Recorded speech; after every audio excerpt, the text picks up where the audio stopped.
Ini adalah Ini kisahku. adalah kisah saya.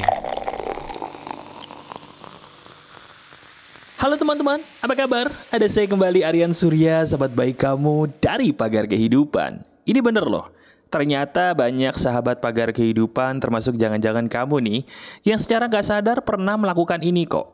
Betul, kita akan membicarakan hati di hari ini teman-teman.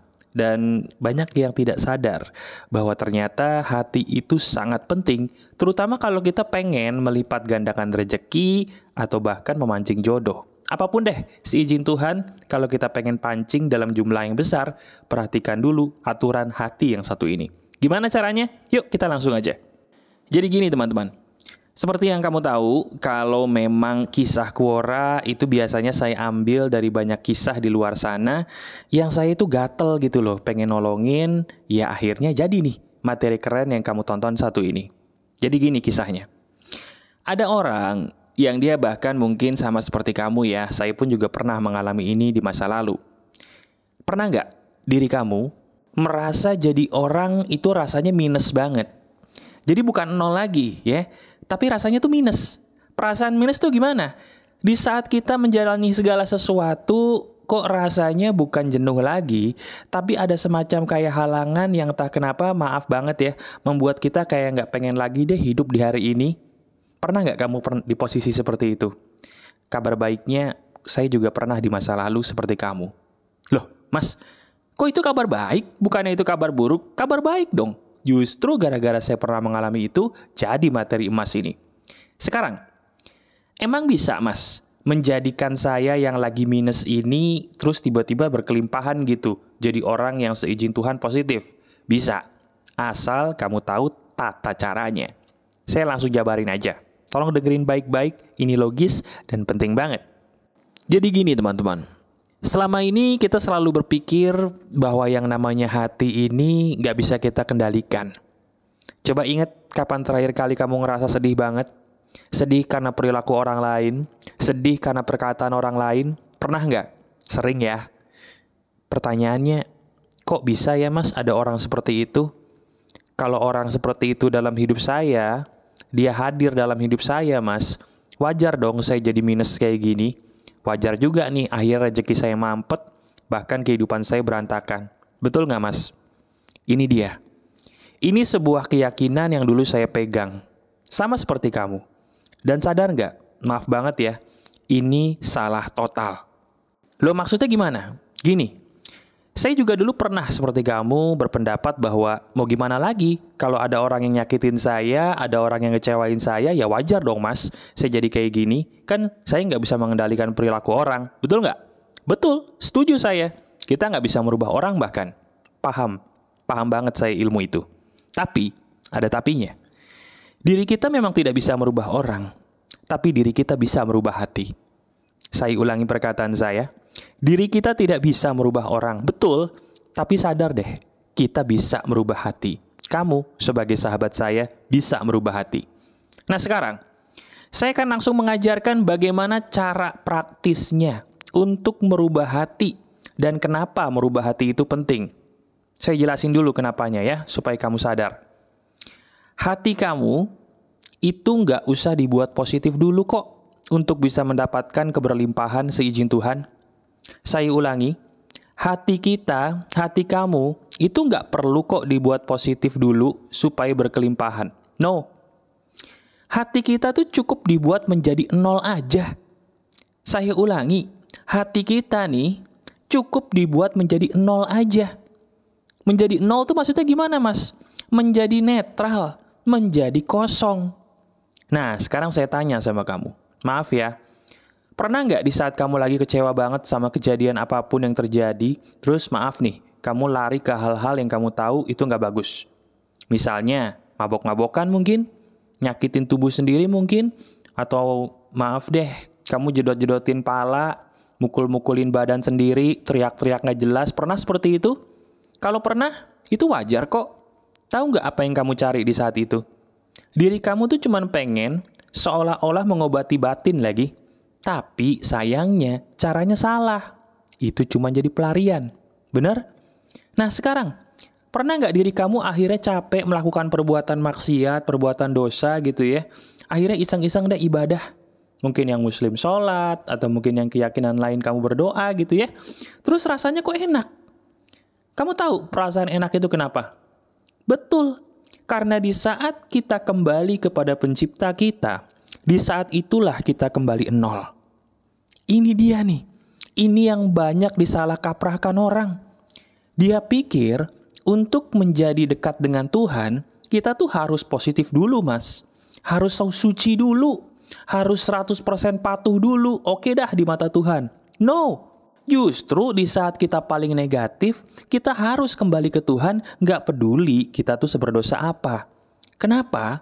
Bukan masalah surga. Surga itu adalah hak Tuhan, mau ngasih ke kita apa tidak. Tapi yang paling penting, dengan kita kembali berdoa atau beribadah kepada Tuhan di saat kita minus tadi, sadar nggak? Di saat itu kamu menjadi nol. Nah itu dia, nol itu loh yang kamu butuhkan. Bukan positif, tapi kembali ke titik nol. Sadar? Coba renungkan. Nah, udah mulai bisa kejawab ya. Jadi kalau kamu selama ini punya kesalahpahaman bahwa aku kalau negatif salah, berarti diriku kalau mau sukses harus positif dulu. No, itu salah. Menjadi negatif itu salah, tapi menjadi positif itu juga nggak harus. Yang harus kamu cari, gimana caranya diriku kembali ke titik nol bagi hidup aku. Langkah yang pertama, jelas. Coba deh sekali-sekali kamu kembali lagi ke Tuhan. Kenapa saya bilang sekali-sekali? Karena jujur, banyak orang yang selama ini kalau disuruh ibadah tuh berat banget ya.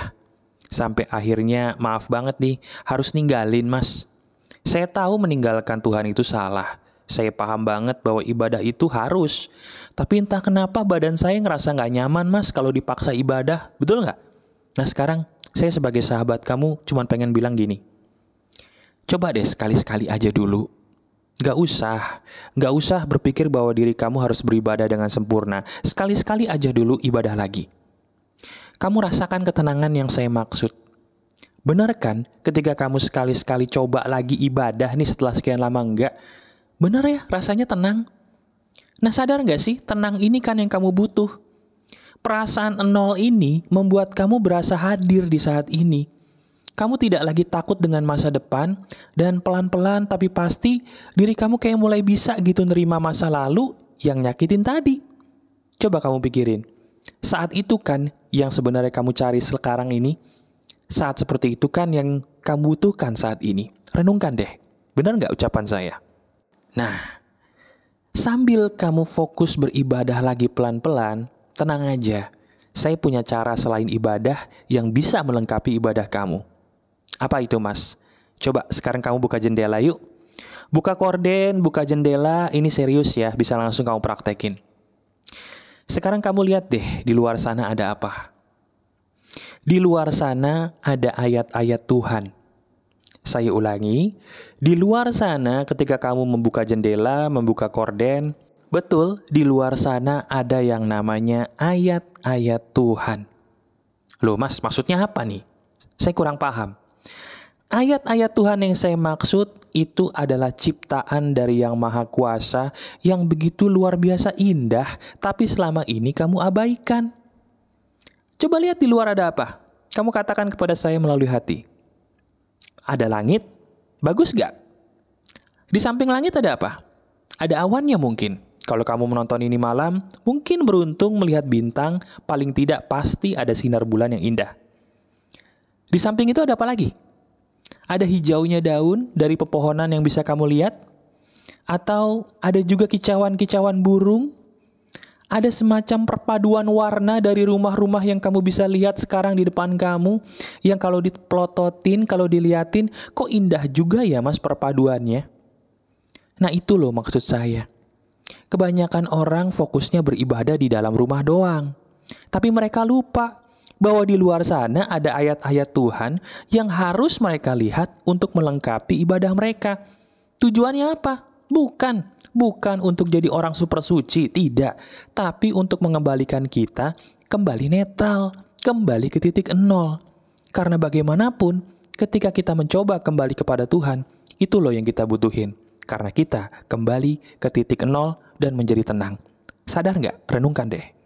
Nah, sekarang setelah kamu sebagai sahabat saya udah mulai sadar dan paham, iya juga Mas, apa yang Mas Aryan bilang ini benar. Saya setuju, ternyata diri saya selama ini punya pola pikir yang salah. Lalu langkah berikutnya saya harus ngapain Mas?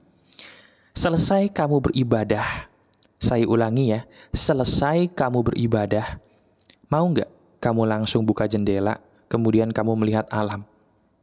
Sambil kamu melihat langit contohnya, kamu paksain diri kamu buat tersenyum deh. Sambil melihat langit, melihat alam, kamu paksakan diri kamu tersenyum. Ambil nafas dalam-dalam melalui hidung.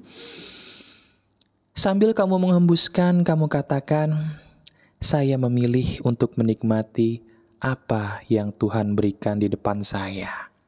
Terima kasih. Katakan lagi, ayo praktekkan. Sambil melihat keluar, kamu ambil nafas dalam-dalam melalui hidung. Hembuskan pelan-pelan melalui mulut.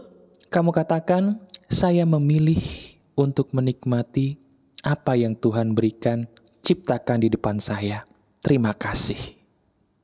Nah sekarang teman-teman, ketika diri kamu mau mempraktekkan itu, masalah kamu gak beres. Orang-orang yang menyakitimu tadi masih ada, bahkan masih bahagia. Tapi sekarang coba deh pakai pola pikir saya. Bukankah kebahagiaan kamu tuh tanggung jawab kamu sendiri ya? Saya ulangi. Kebahagiaan kita, tanggung jawab kita sendiri loh. Bukan tanggung jawab orang yang menyakitimu. Jadi intinya apa Mas? Kalau kamu pengen banget orang-orang yang menyakitimu itu ikut terluka seperti halnya dirimu, berarti diri kamu sudah menjual ketenangan tadi kepada orang itu. Sadar nggak? Sama seperti masalah kehidupan yang lain, punya hutang piutang, punya masalah beban hidup. Hey, saya tahu masalah itu ada, tapi sadar deh, ketika kita memfokuskan ke masalah mulu, masalah beres kagak? Kagak. Tapi begitu kita fokus kepada ketenangan, masalah beres nggak?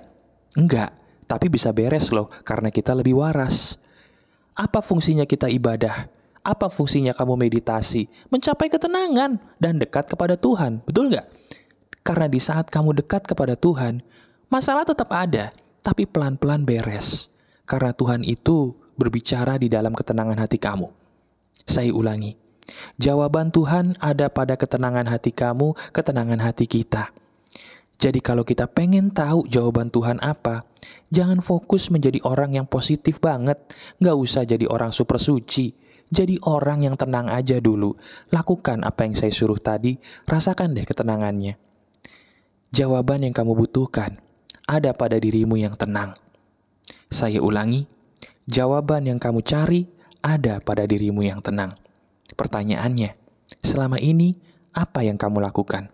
Apakah membuat kamu tenang atau membuat kamu penuh dengan kebencian? Pilih ketenangan, karena jawabanmu ada di sana ya. Ulangi video ini berulang kali, tonton dan praktekkan. Ini benar loh, fakta dan kenyataan. Renungkan deh. Betul? Masih ada saya, Aryan Surya, sahabat baik kamu selalu dari Pagar Kehidupan. Tetap keep the spirit, keep sharing, and keep loving. Bye-bye.